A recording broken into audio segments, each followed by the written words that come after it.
तो हाँ जी, देखो जी, आपका नाम कंचन है। आपकी कुंडली बनी है मीन लग्न की। राशि आपकी मकर है। और आपका जो लग्नेश है वो है गुरु ग्रह। अगर कुंडली की बात करूँ, कुंडली कैसी है, तो कुंडली में आपके ग्रह अच्छे भी हैं, कुछ ग्रह खराब भी हैं। और कुछ ग्रह आपके ऐसे हैं जो आपको रले मिले फल देंगे। जैसे आपका जो राहु है, ये आपको अच्छे फल भी देगा, बुरे फल भी देगा। तो सबसे पहले आप समझो कि जो कुंडली होती है, इसमें होते हैं टोटल 12 ग्रह। वो 12 ग्रह मैं लिख देता हूँ। ये है आपका पहला घर, ये है दूसरा घर, ये तीसरा घर, चौथा, पांचवा, छठा घर, सातवां, आठवां, नौवां घर, 10वां, 11वां और ये 12वां घर। अब ये जो मैंने 12 घर लिखे हैं, इन घरों से आपके जीवन के बारे में कुछ न कुछ पता किया जाएगा। जैसे कि इस पहले घर से हम देखेंगे आपका शरीर कैसा होगा, हेल्थ कैसी होगी, स्वभाव कैसा होगा, आपका रंग रूप, आपकी पर्सनैलिटी, इस पहले घर से देखेंगे।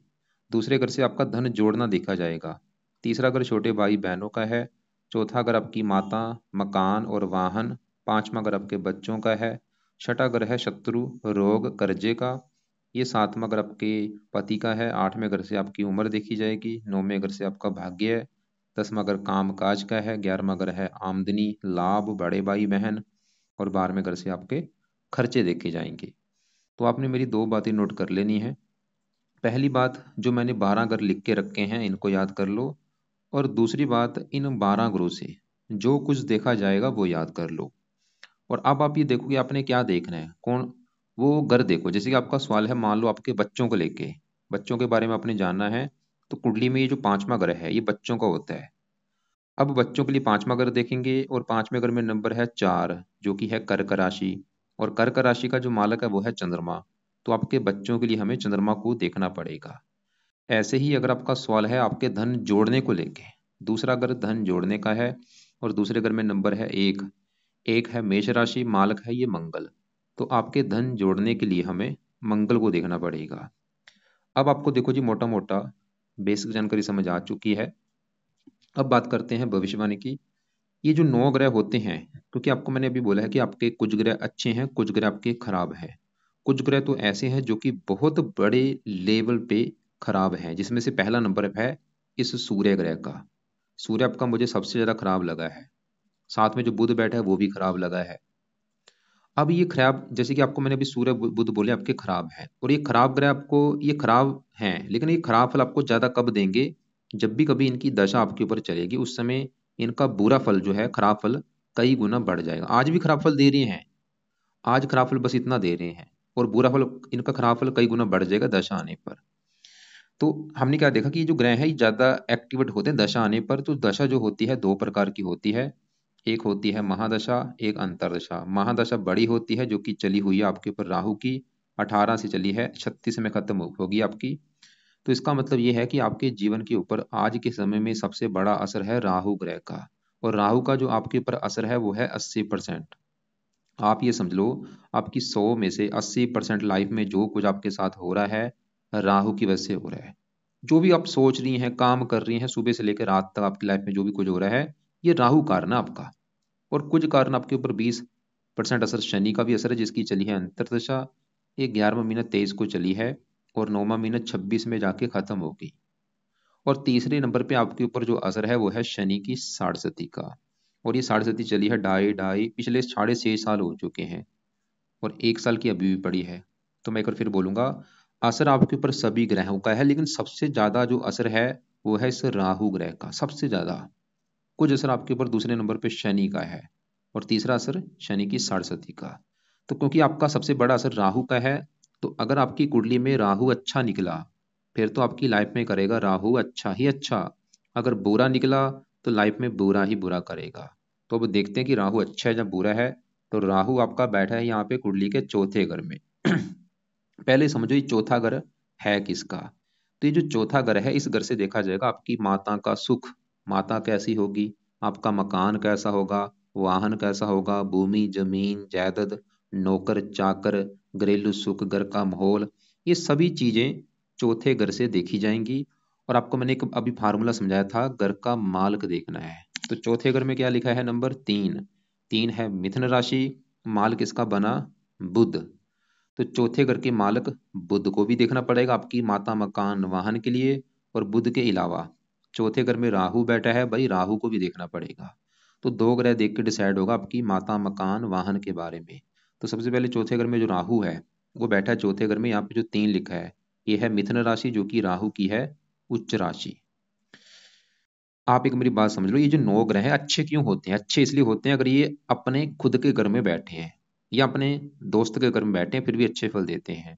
अगर ये उच्च के बैठे हैं फिर बहुत अच्छे फल देते हैं, लेकिन अगर ये ग्रह किसी दुश्मन के घर में चले जाएं अच्छे फल नहीं देते। अगर अगर नीच के बैठ जाएं फिर तो बहुत ज्यादा बुरे फल देते हैं। तो आपका जो राहु है वो चौथे घर में उच्च का बैठा है, जो कि एक बहुत बड़ी अच्छी बात है। क्योंकि उच्च का बैठा है तो हमें दिख रहा है कि वो अच्छे फल देगा। क्या अच्छे फल देगा?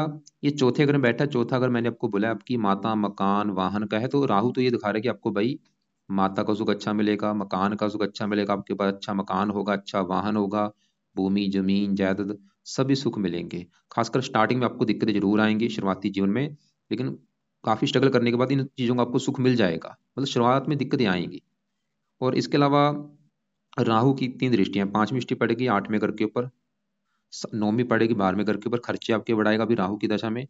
अभी जो राहु की जो दशा चली है इसमें सबसे जो बड़ी दिक्कत आपको अभी आएगी, वो दिक्कत क्या आएगी? ये बैठा उच्च का है लेकिन 7वीं दृष्टि से ये 10वें घर को देख रहा है। और 10वें घर में नंबर 9 लिखा है। 9 है धनु राशि, जो कि इस राहु की है नीच राशि। तो राहु का जो बुरा फल अभी आपको देखने में जो मिलेगा ये 10वें घर का नुकसान करेगा, जहाँ पे इसकी नीच राशि है। और 10वां घर किसका है? काम काज का। तो राहु की वजह से आपको सबसे बड़ी दिक्कत आपके काम काज में आएगी। जो भी आप नौकरी कारोबार करेंगे उसमें बहुत सारी दिक्कतें आपकी लगी रहेंगी। या तो आपकी नौकरी छूटती रहेगी, या नौकरी में आपकी तरक्की नहीं होगी, नौकरी में प्रमोशन नहीं होगा, या कोई बिजनेस करती है उसमें दिक्कतें आएंगी इस राहु की वजह से। 10वां घर पिता का है, पिता संबंधी दिक्कतें पैदा कर देगा ये राहु। 10वां घर मान प्रतिष्ठा का, मान हानि भी आपकी कर सकता है। सरकार का है, सरकारी कामों में दिक्कतें, ये राहु का ये बुरा फल आपको मिलेगा। लेकिन एक बात और बता दूं, मैंने आपको भी जैसे बोला था राहु चौथे घर में बैठा उच्च का, जो कि अच्छी बात है। लेकिन देखो जी राहु एक ऐसा ग्रह है, ये दानव ग्रह है। यहाँ पे हमें दिख रहा है कि उच्च का बैठा है, लेकिन फिर भी ये क्या करेगा, थोड़ा सा फिर भी इस चौथे घर को खराब कर सकता है। जैसे कि चौथा घर मैंने बोला था माता का है, तो राहु फिर भी आपको माता संबंधी कोई दिक्कतें पैदा कर सकता है। वो दिक्कतें क्या होंगी? या तो माता का बीमार होना, या माता से आपकी लड़ाई झगड़े होना, मतलब माता से आपकी बनेगी नहीं, या माता को कोई कष्ट हो सकता है। चौथा अगर मकान का, आपके मकान के सुख में कमी कर सकता है। मतलब आपके पास खुद का कोई मकान होगा नहीं, या मकान होगा उसको लेकर कोई दिक्कतें आएंगी, विवाद होगा। चौथा अगर है भूमि जमीन जायदाद का, आपकी भूमि जमीन जायदाद को लेकर कोई दिक्कतें परेशानियां विवाद हो सकता है इस राहु की वजह से। और चौथा अगर है जन्मभूमि का, आपको जन्मभूमि पर टिकने नहीं देगा। अगर आप जन्मभूमि छोड़ के दूसरी जगह जाएंगी वहां पे आपको ज्यादा फायदा होगा। राहु ये दिखा रहा है कि अगर आप भाई घर से दूर जाती, घर मतलब आपका जो जन्म हुआ है जहाँ पे, उस जन्मभूमि को छोड़ो, वहां से अगर दूर जाती हैं वहां पे आपको ज्यादा फायदा होगा। वहां पे आपको मकान वाहन का भी सुख मिलेगा। बाकी देखो जी, आप मेन है प्रैक्टिकल करना। एक एक होता है बताना, मैं अभी बता रहा हूँ कि राहु ये है वो है, आप प्रैक्टिकल करके देखो कि जब से राहु की दशा चली है आपकी 18 से पिछले 5-6 साल हो चुके हैं। आप नोट कर लो कि जब से राहु की दशा आई है आपकी लाइफ में अच्छा हो रहा है या बुरा हो रहा है। अगर तो आपको लग रहा है कि भाई जब से ये दशा आई है लाइफ में दिक्कतें आ रही हैं, परेशानियां आ रही हैं, स्ट्रगल बढ़ रहा है, तो ये राहु आपको बुरे फल दे रहा है। लेकिन फिर भी ऐसा नहीं कि मैं बोलूंगा कि बुरे फल, क्योंकि आपका सवाल अगर ये है कि भाई कौन से ग्रह खराब है, ऐसा नहीं होता कि जो ग्रह खराब है वो बिल्कुल खराब फल दे। ये सभी ग्रह जो है कुछ अच्छे फल भी देते हैं, कुछ बुरे फल भी देते हैं, रले मिले फल देते हैं। तो राहु मतलब फिर भी आप नोट कर लो। अगर तो आपको लग रहा है कि आपकी माता को सुख में कमी आ रही है तो राहु चौथे घर की हानि कर रहा है। अगर आपको लग रहा है कि नहीं भाई माता का सुख तो बहुत अच्छा है, माता की हेल्थ अच्छी है, माता से अच्छी बनती है आपकी, तो राहु चौथे घर का अच्छा कर रहा है। जहाँ आपके पास अच्छा घर है, अच्छी गाड़ी है, आपके पास भूमि जमीन जायदाद का सुख है, तो राहु चौथे घर का अच्छा कर रहा है क्योंकि उच्च का बैठा है। लेकिन अब मेन बड़ी बात यह है कि आप ऐसा क्या काम करें कि राहु बिल्कुल अच्छा हो जाए, इसका बुरा फल आपको बिल्कुल मिले ना। और यहाँ पे आप लिख लो कि अगर आप राहु के पाए करेंगी फायदे क्या होंगे। क्योंकि राहु मैंने जैसे बोला था 10वें घर को तो खराब करेगा, ये तो कन्फर्म है। मतलब आपके काम काज में दिक्कतें तो पैदा करेगा, ये कन्फर्म है। पिता संबंधी भी दिक्कतें आएंगी, सरकारी कामों में दिक्कतें। तो आप लिख लो पेन कॉपी में कि राहु के उपाय करने से फायदे क्या होंगे, नीचे आंसर में लिख लो। सबसे बड़ा फायदा, आपका जीवन के ऊपर बड़ा असर राहु का है, वो राहु की दशा अच्छी जाएगी। दशा अच्छी जाने का मतलब आपके काम काज में दिक्कतें नहीं आएंगी, पिता संबंधी दिक्कतें नहीं आएंगी, सरकारी कामों में दिक्कतें नहीं आएंगी, मान हानि नहीं होगी, माता को लेकर दिक्कतें नहीं आएंगी, मकान मान का सुख अच्छा मिलेगा। स्ट्रगल कम हो जाएगा, खर्चे कम हो जाएंगे। क्योंकि ये लाइफ, राहु क्या है, स्ट्रगल का कारक है, लाइफ में स्ट्रगल जरूर कराता है, रुकावटें जरूर देता है, काम आसानी से बनते नहीं, दिक्कतें परेशानी जरूर आती हैं, मेहनत का फल मिलता नहीं। तो फिर भी चलो आपको उच्च का है, फिर भी मैं ऐसा नहीं बोलूंगा कि बिल्कुल आपका राहु खराब है, लेकिन फिर भी इसके उपाय आपके लिए जरूरी हैं, ताकि जो अच्छे फल है वो कई गुना बढ़ें और बुरे फल इसके कम हो जाएं। तो इसलिए उपाय आपने करने हैं। तो उपाय क्या है? पहला उपाय, रात के समय राहु कवच का पाठ आपने पढ़ना है, या इसको ओढ़ी लगा के सुन लिया करो। दूसरा उपाय, राहु स्रोत का पाठ आपने पढ़ना है। तो ये दो पाठ हैं, दोनों पाठ रात को पढ़ लिया करो, या इनकी ओढ़ी लगा के सुन लिया करो। तीसरे नंबर पे, अगर आपको लग रहा है कि भाई जब से राहु की दशा आई कष्ट आपको ज्यादा आ रहा है, अगर तो कष्ट ज्यादा आ रहा है तो तीसरा उपाय आपने करना है, वो है राहु का दान कर लिया करो, अगर कष्ट ज्यादा आ रहा है। अगर आपको लग रहा है कि भाई कष्ट नहीं आ रहा, कोई मतलब सब कुछ अच्छा हो रहा है, कोई दिक्कत नहीं आ रही, माता मकान मान का सभी सुख अच्छा है, काम काज का सुख अच्छा है, तो दान आपने नहीं करना। चौथा उपाय, राहु के लिए आप एक तो शिव जी की पूजा उपासना करो, शिव जी के मंदिर जाना शुरू करो, और वहां पे जाके ओम नमः शिवाय, ओम नमः शिवाय का जाप किया करो। उसके बाद आप हनुमान जी की पूजा उपासना करो, शिव जी हो गया, हनुमान जी हो गया, या माता दुर्गा जी की पूजा उपासना भी आप कर सकती हैं, इससे भी राहु राहु अच्छे बल बढ़ जाएंगे। तो ये राहु के उपाय आपने करने हैं, दोनों पाठ पढ़ लिया करो या इनको सुनना है, शिव जी, हनुमान जी और दुर्गा चालीसा। दुर्गा चालीसा का पाठ पढ़ना है, शिव जी का जो मंत्र मैंने बोला वो करो, और हनुमान जी का कोई ना कोई पाठ पढ़ लिया करो। हनुमान जी का पाठ पढ़ने से आपका ये जो मंगल दोष बना है ये भी खत्म हो जाएगा, क्योंकि मंगल दोष आपकी विवाह संबंधी दिक्कतें पैदा करेगा। अब इसकी बात करते हैं। तो हनुमान जी की मतलब पूजा उपासना आपने जरूर करनी है। अब देखो जी, हमने क्या देखा कि आपके बड़े ही आपके ऊपर असर जो है राहु का है वो हम देख चुके हैं। दूसरा असर आपके ऊपर है शनि की अंतर्दशा। ये 11 महीने 23 को चली है, 9वां महीना 26 में खत्म होगी। सवाल है कि शनि कैसे है? तो शनि भी आपको देखो जी रले मिले फल देगा, लेकिन शनि फिर भी आपको तकरीबन अच्छे फल ही देगा। और एक आपकी चल रही है साढ़े। अब साढ़े क्या होती है? साढ़े ये भी शनि की है, लेकिन ये दोनों में डिफरेंट है। शनि की जो अंतर्दशा है वो कुंडली के हिसाब से फल देती है, लेकिन जो साढ़े है, जो साढ़े होती है इसका कुंडली से कोई लेना देना नहीं होता। साढ़े का जो लेना देना वो बंदे के कर्मों से होता है। जैसे आपकी मैं बात कर रहा हूँ, आप अभी आप मतलब क्या कर्म करती आ रही हैं, क्या अच्छे कर्म किए आपने, क्या बुरे कर्म किए हैं, वो कर्मों का आपको फल मिलेगा इस साढ़े में। अगर तो अच्छे कर्म करती आ रही है, लोगों की आप काफी आपने हेल्प की है, काफी पाठ पूजा करती आ रही है, तो साढ़े में आपके साथ अच्छा ही अच्छा होगा। लेकिन अगर आपने बुरे कर्म किए हैं, लोगों का हक मारा है, बेईमानी करती आ रही, तो साढ़े में आपके साथ बुरा ही बुरा होगा। अब आपको कैसे पता चलेगा कि साढ़े अच्छी जा रही है या बुरी? आप नोट कर लो कि पिछले 6.5 साल से लाइफ में अच्छा हो रहा है या बुरा हो रहा है। और अभी भी साढ़े क्योंकि 1 साल की पड़े, तो मतलब आप साढ़े क्योंकि शनि की है, तो शनि का भी आपने उपाय करना है। तो वो क्या उपाय है? वो है रात के समय शनि चालीसा का पाठ आपने पढ़ना है, या इसको सुनना है कम से कम 1 साल तक, क्योंकि साढ़े आपकी 1 साल की पड़ी है। वैसे दशा आपकी शनि की दशा भी चल रही है, जो कि अभी 26 में खत्म, मतलब शनि चालीसा भी आप कम से कम 2 साल तक पढ़ लो, ये इसको सुन लिया करो। दूसरा उपाय, शनि के लिए शनि मंदिर जाना है आपने हर शनिवार को, और वहां पे जाके प्रार्थना करना कि हे शनि देवता जी, आपके मैं मंदिर इसलिए आई हूँ क्योंकि आपकी चल रही है मेरे ऊपर साढ़े, और मैं मेरे से जो भी गलतियां हो चुकी हैं उनकी मैं माफी मांगती हूँ। मैं चाहती हूँ आपकी साढ़े का बुरा फल मुझे ना मिले। तो शनि चालीसा का पाठ हो गया, और शनि मंदिर जाओ, और ये दो उपाय आपने शनि के कर रहे हैं। अब और शनि की जो प्लेसमेंट है, क्योंकि शनि की जो दशा चली हुई है, ये आप मैंने बोला है, ये आपका वैसे रले मिले फल देगा, लेकिन ज्यादा अच्छे फल देगा, भाई इसकी बाद में बात करते हैं।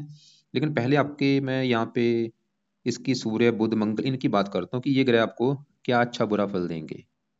आपको देखो, जो मैंने अभी बोला था कि आपकी कुंडली में सबसे ज्यादा जो ग्रह खराब मुझे सूर्य लगा है। अब इसी की पहले बात करते हैं कि सूर्य आपका क्यों खराब है और क्या खराब फल आपको देगा। सूर्य देखो जी कहाँ बैठा है? कुंडली के 8वें घर में। आपको मैंने जो 12 घर बोले थे, 8वां घर कुंडली का अच्छा घर नहीं होता।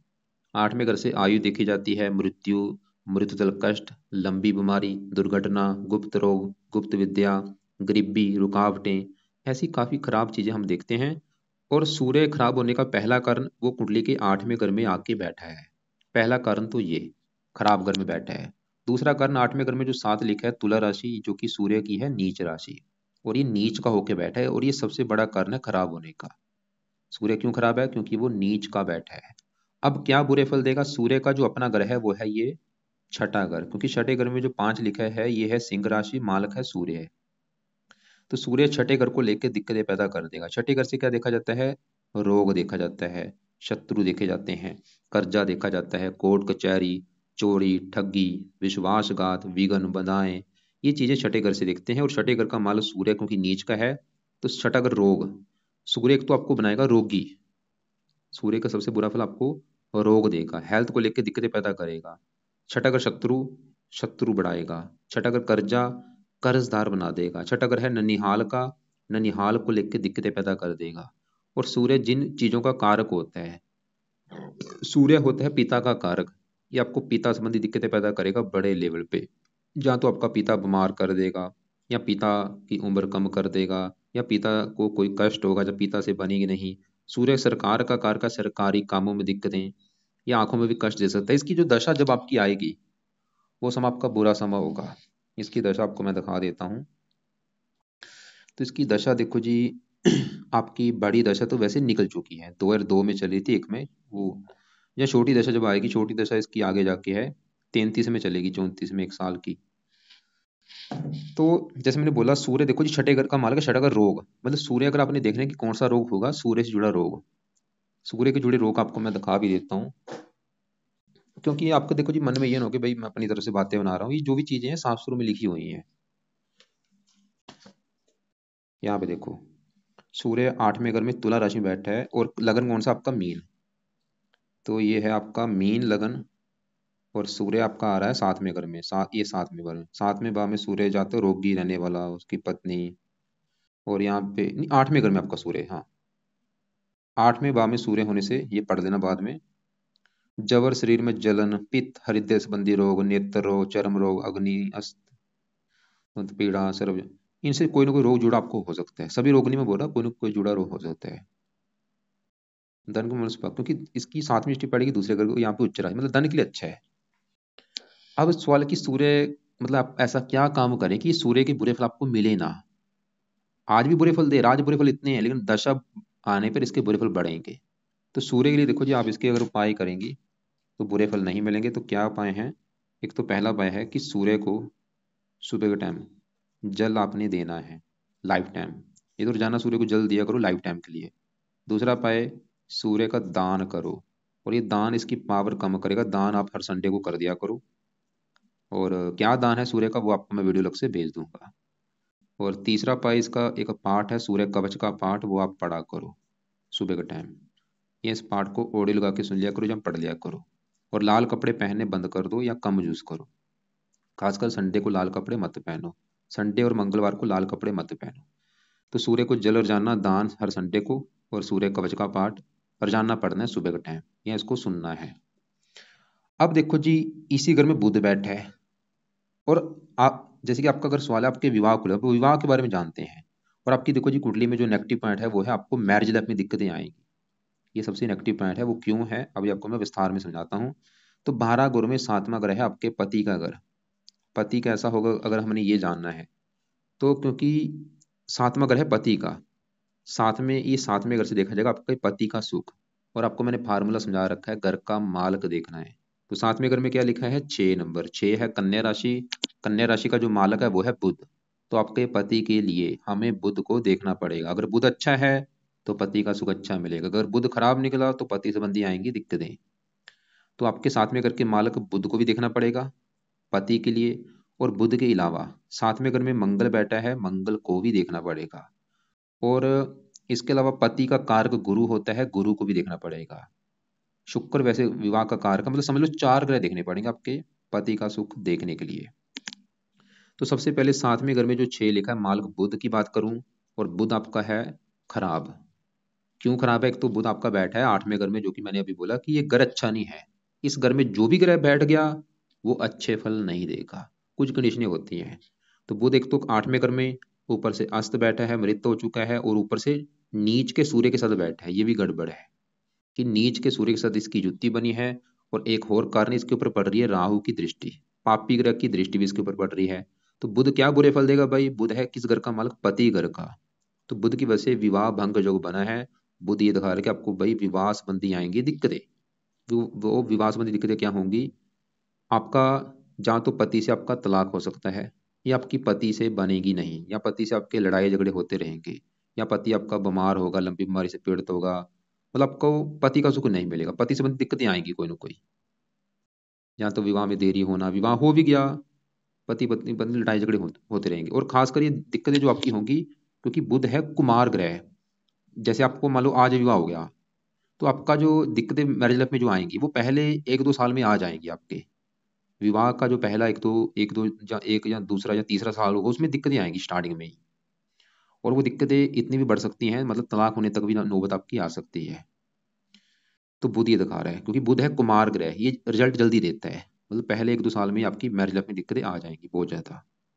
और बुध इस चौथे घर को भी मालिक है, जहाँ पे राहु बैठा था। चौथा घर आपकी मैंने बोला था माता मकान वाहन का है। तो बुध क्योंकि खराब है, तो ये आपको माता मकान वाहन भूमि जमीन जायदाद, इनको भी लेके दिक्कतें पैदा करेगा। बुध 8वें घर में बैठा, आपकी हेल्थ भी खराब करेगा।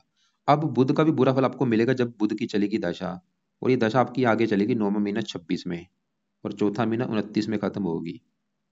तो इसमें अगर आपका विवाह भी होता है, इसमें आपकी विवाह में भी दिक्कतें आएंगी, माता मकान वाहन को लेकर दिक्कतें आएंगी। और बुध ये चौथा घर जन्मभूमि, 8वां घर विदेश, ये जन्मभूमि से आपको दूर लेके जाएगा, खासकर अपनी दशा में लेके जाएगा आपको। लेकिन अगर आप चाहती कि भाई बुध अच्छा होना चाहिए, आप इसके उपाय करेंगी, क्योंकि अगर आप इसके उपाय करती हैं तो ये दिक्कतें जो मैंने बोली आपको नहीं आएंगी, या आएंगी कम मात्रा में आएंगी। तो बुध के जो उपाय हैं वो आपने क्या करने हैं। एक तो है बुध कवच का पाठ, ये भी आप सुबह के टाइम पढ़ा करो, या इस पाठ को आपने ऑडियो लगा के सुनना है। दूसरा है बुध स्रोत का पाठ, तो दोनों पाठ आपने पढ़ने हैं या इनको सुना करो। वैसे इसके और भी उपाय हैं, आप इसका बुधवार का व्रत भी रख सकती हैं। हर बुधवार को बुध देवता का व्रत रखो। बुध के देवता गणेश जी है, उसकी पूजा उपासना कर सकती हैं। 4 उपाय हैं, बुध कवच स्रोत के दोनों पाठ पढ़ने हैं सुबह के टाइम, या इनको सुनना है। बुध के देवता गणेश जी की पूजा उपासना कर लिया करो बुधवार को खासकर। और हो सके तो बुधवार का व्रत भी आप रख सकती हैं, खासकर बुध की जो दशा भी आगे आपकी चलेगी, जब 9वां महीना 26 में, उस समय ये व्रत रख लेना आप। तो ये आपने उपाय करने हैं बुध के लिए, कभी भी इसका रत्न दान मत करना। अब क्योंकि पति के लिए मैंने बोला था 4 ग्रह देख के ही डिसाइड होगा आपके पति के बारे में। अब हमने खाली बुध को देखा, अभी हम 7वें घर में बैठे मंगल की बात करते हैं। तो मंगल देखो जी बैठा है 7वें घर में, किसका घर है, ये बुध का घर है। और मंगल बुध को मानता है अपना दुश्मन, जो कि एक नेगेटिव बात है, मतलब मंगल भी 7वें घर को खराब करेगा। और वैसे भी मंगल 7वें घर में बैठ के कुंडली आपकी मंगलिक भी बनी है, मंगल दोष भी आपकी कुंडली में बना है। और मंगल का जो स्वभाव है वो है क्रूर। तो मंगल भी ये दिखा रहा है कि आपको भाई विवाह संबंधी दिक्कतें आएंगी। वो दिक्कतें क्या होंगी, मंगल की वजह से आपका एक तो विवाह होगा देरी से, और विवाह अगर हो भी गया तो मंगल आपके पति से आपके बनने नहीं देगा, पति से लड़ाई झगड़े होंगे। मंगल की वजह से आपका जो पति है वो होगा गुस्से वाला, क्रोधी होगा, जिद्दी होगा, जिसकी वजह से उसके साथ आपके लड़ाई झगड़े होते रहेंगे। लेकिन मंगल आपको अच्छे फल भी देगा। मंगल इस कुंडली के 2 घरों का है मालिक। वो 2 घर कौन से हैं, एक तो मंगल का घर है ये दूसरा, और दूसरा घर है आपके धन जोड़ने का घर। धन जोड़ना देखना है दूसरा घर, दूसरे घर में नंबर 1 लिखा है, एक है मेष राशि, मालिक बना मंगल।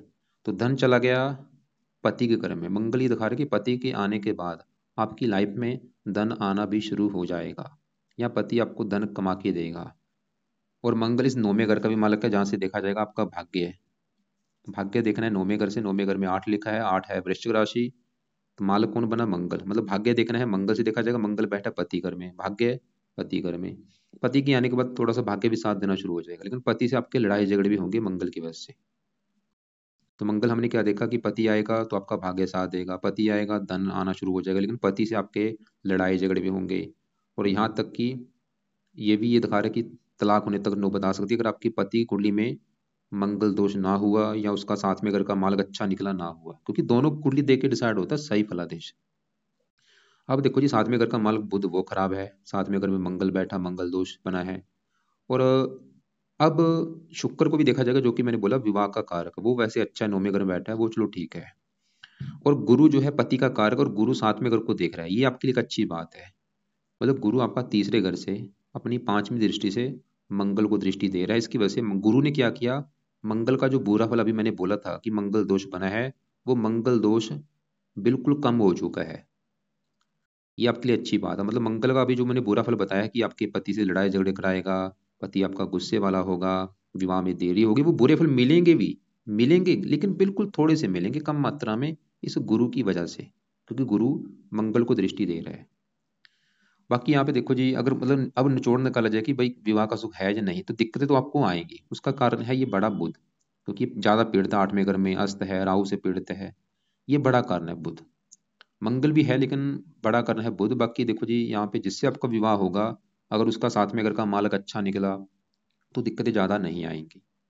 बाकी मंगल सवाल की इसके कुछ उपाय हैं या नहीं, तो मंगल के लिए सबसे पहले नंबर पे आप हनुमान जी की पूजा उपासना करो, हनुमान जी का कोई ना कोई पाठ पढ़ा करो। और मंगला गौरी का आप व्रत रख सकती हैं, वो नहीं रखना, या हनुमान जी का पाठ करते हैं, उससे भी मंगल दोष खत्म होगा। और इसका जब तक आपका विवाह नहीं हो जाता, आप इसका दान भी हर मंगलवार को कर सकती हैं। या ऐसा करो, इसका भी सिर्फ एक ही उपाय कर लो, वो है हनुमान जी की पूजा उपासना करो। बाकी इसके दूसरे उपाय कब करना, जब आपको आपका जब मतलब विवाह हो जाता है, अगर आपको लगे कि दिक्कतें आ रही हैं, तो आप उस समय मंगल का दान करना, उस समय मंगल कवच स्रोत के पाठ पढ़ना भी रहने दो। अभी सिर्फ इसका हनुमान जी की पूजा उपासना करो।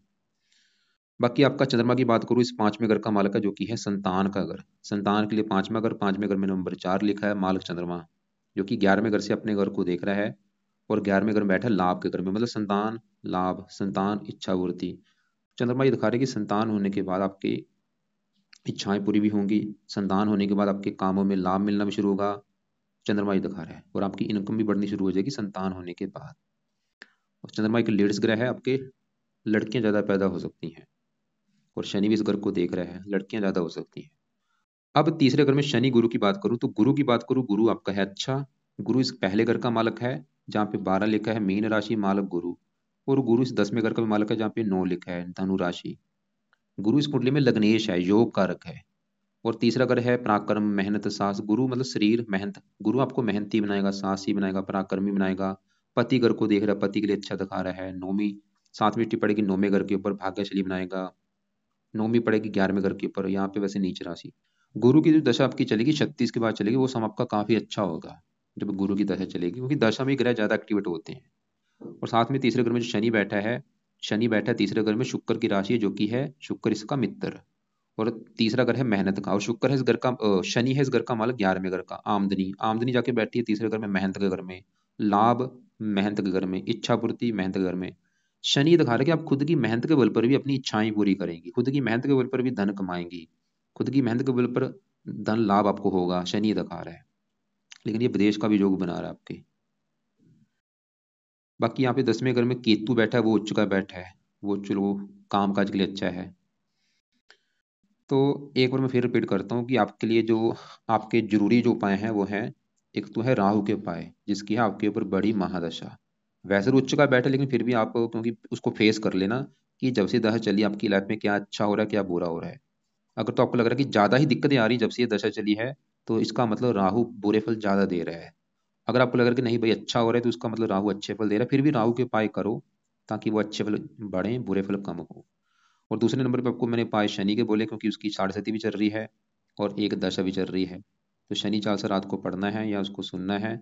और सुबह के टाइम आपने क्या करना है, सुबह के टाइम सूर्य को जल दे दो, और सूर्य कवच का पाठ पढ़ना है या इसको सुनना है। और बुध कवच, बुध स्रोत का पाठ पढ़ना है। और हनुमान जी की पूजा उपासना आपको मैंने बोली है, उससे आपका राहु भी अच्छा होगा, मंगल दोष भी खत्म होगा, और 6.5 का भी बुरा फल आपको नहीं मिलेगा, क्योंकि शनि उसको परेशान नहीं करता जो हनुमान जी की पूजा उपासना करता है। तो रोजाना नियम बना लो, सुबह शाम हनुमान जी का पाठ पढ़ा करो।